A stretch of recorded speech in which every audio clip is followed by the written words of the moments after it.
اعوذ باللہ من الشیطان الرجیم، پناہ مانگتا ہوں میں اللہ کی شیطان مردود سے۔ بسم اللہ الرحمن الرحیم، شروع اللہ کے نام سے جو بڑا مہربان نہایت رحم کرنے والا ہے۔ السلام علیکم ورحمۃ اللہ وبرکاتہ۔ حدیث شریف، حضرت جابر رضی اللہ تعالیٰ عنہ بیان کرتے ہیں، رسول اللہ صلی اللہ علیہ وآلہ وسلم نے فرمایا، جب کوئی شخص دعا کرتا ہے جس میں گناہ یا قطع رحمی نہ ہو تو اللہ تعالیٰ اس شخص کو اس کی مطلوبہ چیز ہی عطا فرما دیتا ہے یا پھر اس کی مثل تکلیف اس سے دور کر دیتا ہے۔ ماشاءاللہ، سبحان اللہ، کتنی خوبصورت حدیث شریف ہے۔ اللہ تعالیٰ ہمیں نیک عمل کرنے کی توفیق عطا فرمائے، آمین ثم آمین۔ یہ حدیث مشکوٰۃ المصابیح حدیث نمبر 2236 ہے۔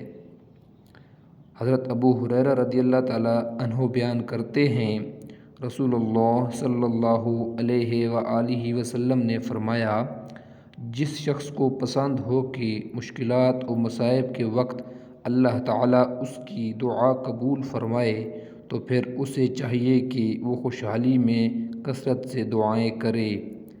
ماشاءاللہ، سبحان اللہ، کتنی خوبصورت حدیث شریف ہے۔ اللہ تعالیٰ ہمیں نیک عمل کرنے کی توفیق عطا فرمائے، آمین ثم آمین۔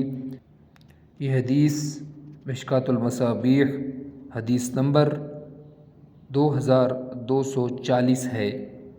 حضرت ابو ہریرہ رضی اللہ تعالیٰ عنہ بیان کرتے ہیں، رسول اللہ صلی اللہ علیہ وآلہ وسلم نے فرمایا، 3 دعائیں ایسی ہیں جن کی قبولیت میں کوئی شک نہیں: والد کی دعا، مسافر کی دعا اور مظلوم کی دعا۔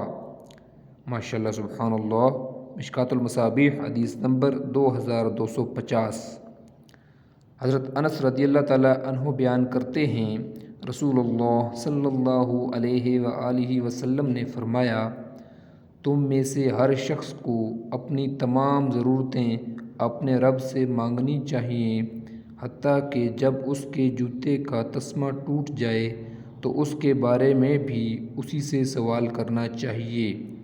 ماشاءاللہ، سبحان اللہ، مشکوٰۃ المصابیح حدیث نمبر 2251۔ ویڈیو دیکھنے کا شکریہ۔ اللہ حافظ۔ السلام علیکم ورحمۃ اللہ وبرکاتہ۔